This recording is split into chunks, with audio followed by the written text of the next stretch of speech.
Sir years నుంచి చూసుకుంటే year by year ఈ క్యాన్సర్ వల్ల డెత్ రేట్ అనేది చాలా పెరిగిపోయింది. అసలు ఎందుకని ఈ క్యాన్సర్ సొసైటీ మీద ఇంత బర్డెన్‌గా ఉంది? అవునమ్మా.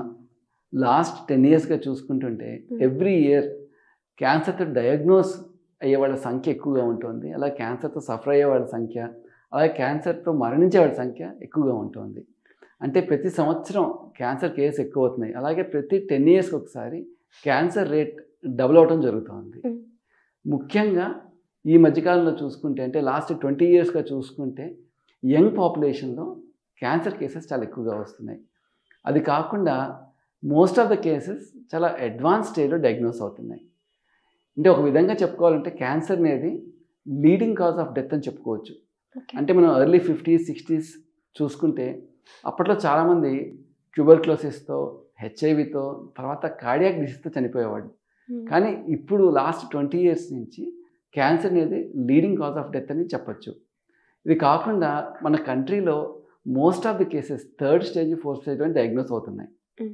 మన స్టేట్ తెలంగాణకు వచ్చేసరికి ఐఐపిఎం అంటే Indian institute of preventive management Telangana గవర్నమెంట్కి ఇచ్చిన రిపోర్ట్లో 2021లో ఇచ్చిన రిపోర్ట్లో అప్పటికి మన స్టేట్లో 1,10,000 క్యాన్సర్ పేషెంట్స్ ఉన్నారు.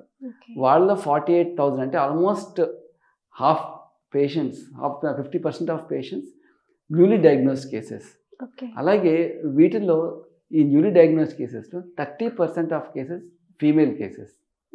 అంటే ఆ ఎస్టిమేట్ ప్రకారం 2030 కల్లా ఈ నెంబర్ డబుల్ అవుతుంది అని ఎక్స్పెక్ట్ చేస్తున్నారు. అంటే ఈ క్యాన్సర్ అనేది కేవలం ఒక ఫ్యామిలీకే కాకుండా ఒక సొసైటీకి కూడా అంటే హెల్త్ పరంగా, ఎమోషనల్గా, ఫైనాన్షియల్గా చాలా బర్డెన్ అవుతుంది.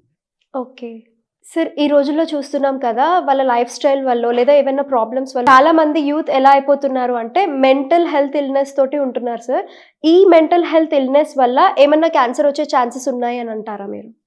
ఖచ్చితంగా ఈ మధ్యకాలంలో చాలా స్టడీస్ మెంటల్ హెల్త్ వలన రకరకాల డిసీజెస్ వస్తున్నాయని చెప్తున్నాయి మనకి.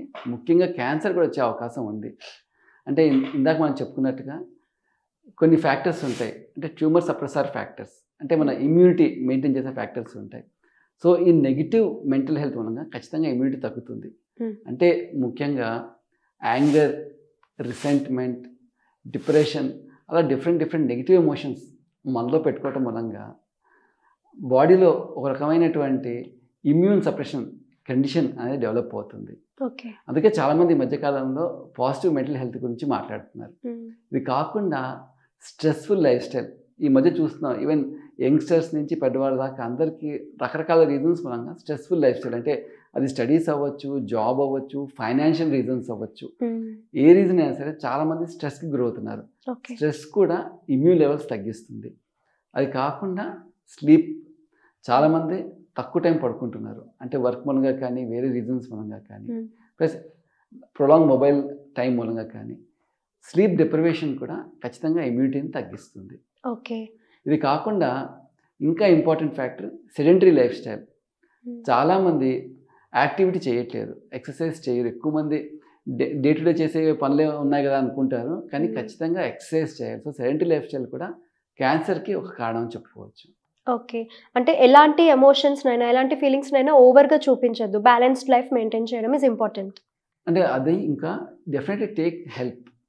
ఈ మధ్యకాలంలో గవర్నమెంట్ కానీ, చాలామంది సైకాలజిస్ట్ కానీ వాళ్ళు ఏం ప్రమోట్ చేస్తున్నారంటే, if you are having anything please share with others or you can take help from others. That is the underlying Moto.